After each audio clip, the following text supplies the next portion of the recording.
this course, Topology and Geometry, the name is not important. The Topology and Geometry course has 3 main messages. So I shall state them now, and I'll repeat those 3 messages at the end of the course in 3 weeks' time. But these 3 messages can be amalgamated, put together into a single one, if you can't remember 3, if you want to remember just 1. The message is the importance of pictures, usefulness of pictures. Draw pictures, use pictures, work with pictures. Pictures, pictures, pictures. The entire course is, in fact, a pretext, an occasion for you to start drawing pictures. As I go around the world, I meet lots and lots of people, some of them strange, some of them normal, and most of them have the impression, when I tell them that I'm a mathematician, that mathematicians, what do? They add or multiply bigger and bigger numbers faster and faster.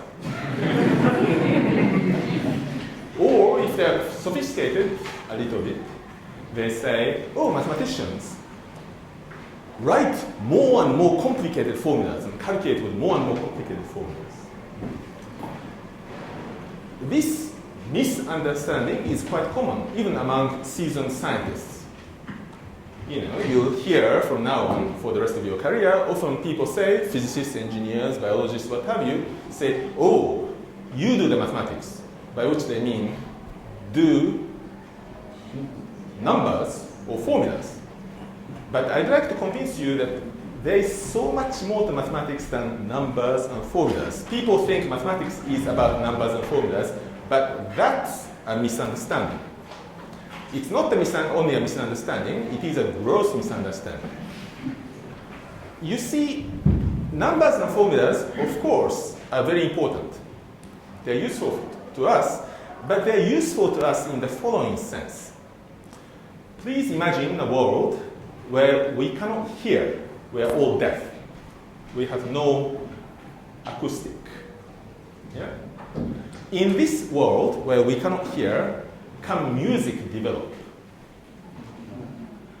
Well, people are saying no, but here is a very beautiful piece of music composed by Mozart, Overture Le Nozze di Figaro, the Marriage of Figaro. And if you are a very competent person, technically competent in music, you can read this and enjoy this music. You understand what's going on.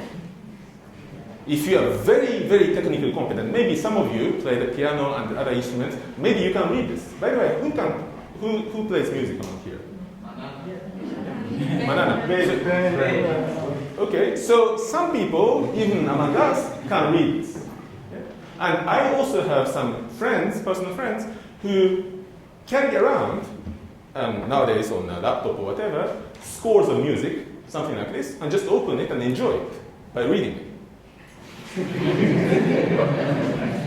But, okay, so that's ridiculous. But you can imagine that that's possible, right? That's humanly possible. There are people who can do this. Okay. Now, that's a little like working in mathematics with numbers and formulas. Because in the world of mathematics, we don't have hearing, it turns out. We're all deaf in mathematics when we're born. But by learning mathematics in the proper way, through formalism, formulas, numbers, and so on, through all those strange theorems and reasonings and so on, somehow or other we start wanting to listen to the real music beyond this. Otherwise, all we spend doing the rest of our lives is just write this, and copy this, without hearing the actual sound.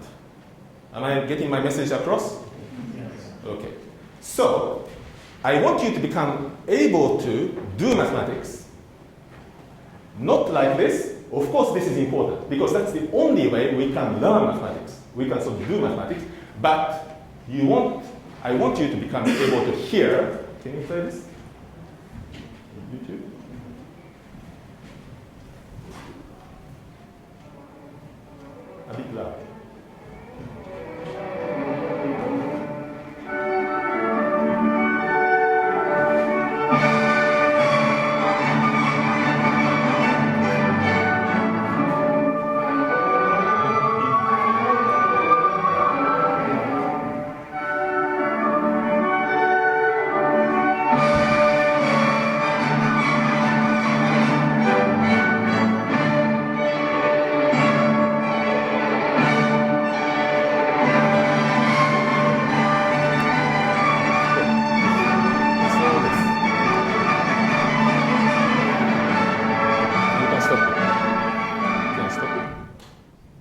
That's what this means. Yeah? And behind the numbers and formulas in mathematics, there's something like this. And that's the pictures. When you do geometry, you start not hearing, but seeing mathematics like this. I want you to become able to do this. Okay. Can you switch this off? And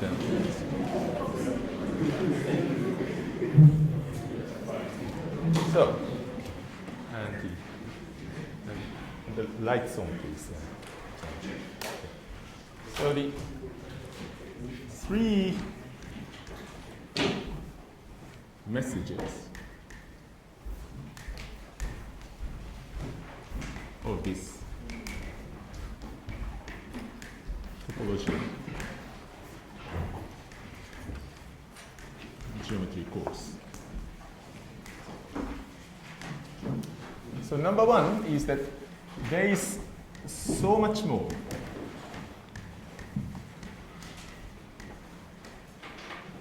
to mathematics.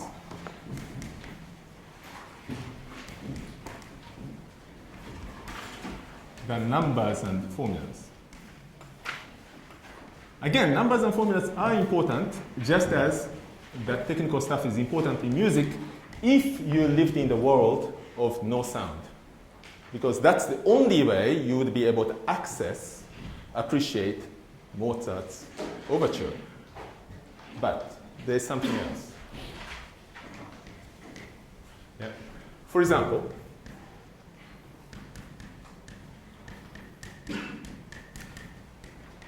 there is what you might call pictorial thinking. You should start thinking pictures.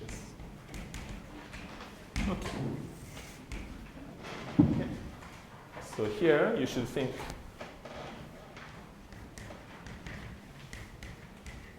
actual music versus its score. Number two, which is very much connected with this, is from now on, since you had the misfortune to meet me, please always draw pictures.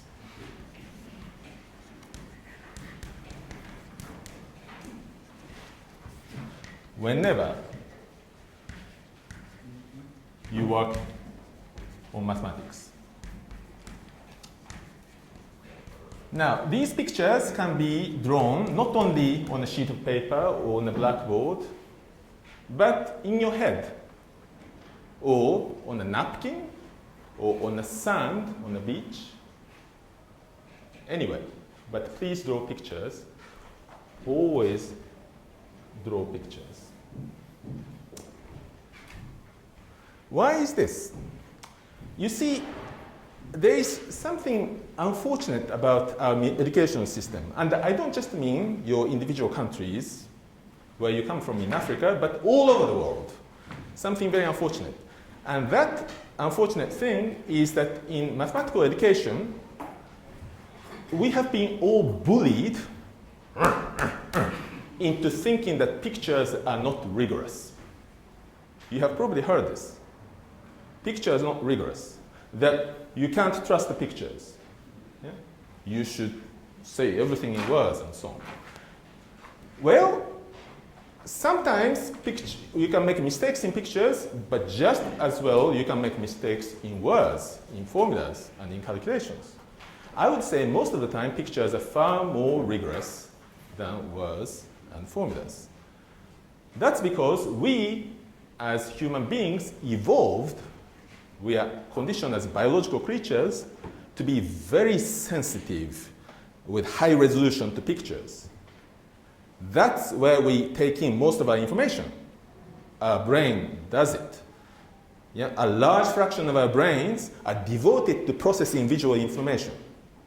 Only a small part is devoted to, left over to linguistic and calculational things. Most of it is vision. So, for example, if you have two pictures and they are slightly different, you can see immediately, they are different, right? But if you have two full pages of sentences and they're slightly different, well, you cannot tell the difference. You see, we have much higher resolution, much better capability of search with pictures than with anything else. Similarly, I've been enjoying looking at the list of your photographs. Yeah. It's amazing how people have changed. Nonetheless, most of us can recognize who's who. Yeah? That's an amazing ability of the human brains. Try to ask a computer to do this. It will flunk out completely. You know, if somebody has changed as much as who has changed a lot, in my opinion. As, for example, my friend, I would say Ishmael. We met. Anyway, but we can process all that information. You see how powerful human brains are in vision. So, what I'm saying is that if you're going to be successful as mathematical scientists, wherever you go, it's completely crazy not to use vision. Because that's the best tool you have. That's the strongest and most powerful weapon you have. And if you are doing mathematics without drawing pictures, and I shall explain what by pictures I mean, but without pictures, you are doing mathematics like this all the time. Yeah? Well, if you want to give yourself a handicap, a huge handicap, go ahead. Others will be much happier because there's that much less competition. But you should always draw pictures and help yourself. Draw pictures, draw pictures. That's what you are really best at. And remember, when you are little children, you all love to draw in pictures. At some point, people said, oh, you shouldn't be drawing pictures.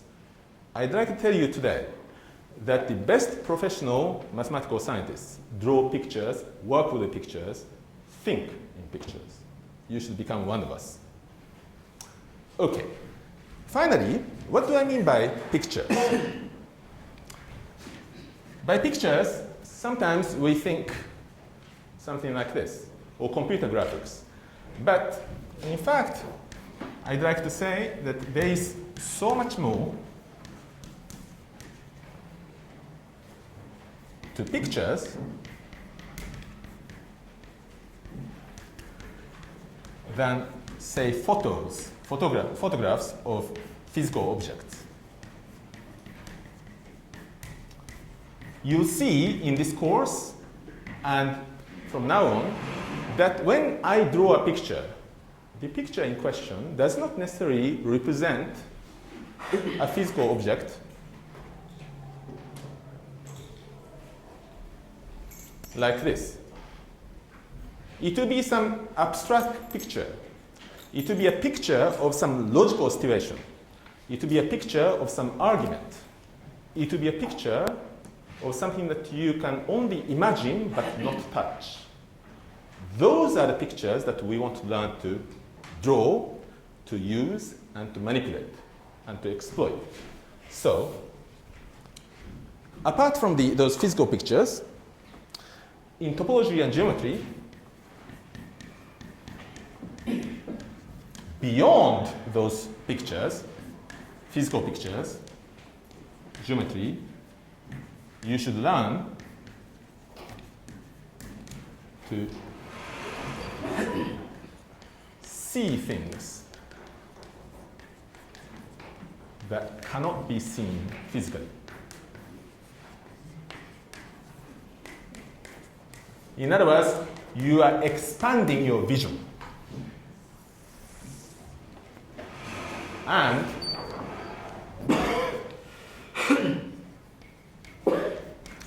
to work with them.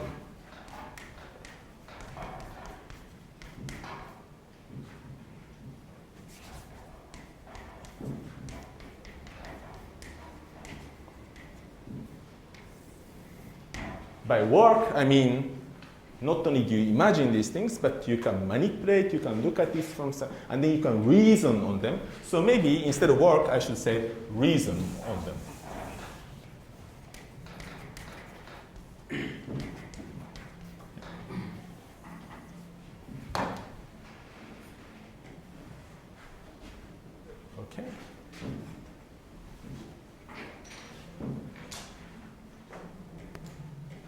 Those are the three messages. And for example, you might ask, what's a good concrete example? Remember those Mobius strip experiments? We did it together with physical objects. But by the end of this course, I want you to develop enough habit, enough imagination, and enough technical competence to be able to do all those experiments in your head and see what happens when you take a Mobius strip with one twist and cut it along the center line. And I can see, so it's going to be twisted this way, twisted. So it's going to be connected. It will be a one single long strip. How many twists? Ooh, that's difficult to calculate, but let's see, and so forth. And if I cut it along a 1/3 line, so now it's going to fall into two parts because this bit is going to connect to this bit and the middle one is going to be left over, only narrower, but these two will be linked and so on. Yeah. I want you to become, if not at the end of this course, but in the long run, to become able to do this. And that, you agree, will make you a much more powerful mathematical scientist. Yeah. So this is what the course is about. Draw pictures, draw pictures, draw pictures. As a guideline, when I do research in any area, I have done research in fluid mechanics, I've done research in a little bit of geometry and dynamical systems and topology and so on, certainly geometric subjects, but also sometimes combinatorics, sometimes representation theory, and so on. I always draw pictures. When I'm doing research, I would say I'm drawing one picture every few minutes. So by the end of the day, after maybe 6 or 7 hours, I have maybe 30, 40 pictures, if not more. So in a week, that's hundreds. So by the end of this course, you should be drawing lots and lots of pictures, trying lots of pictures. Some of these pictures later on can be in your head, but you should start by drawing lots of real pictures on paper, and I can come and discuss those pictures if you like, but not a few pictures, not tens of pictures, but hundreds of pictures, please. Hundreds.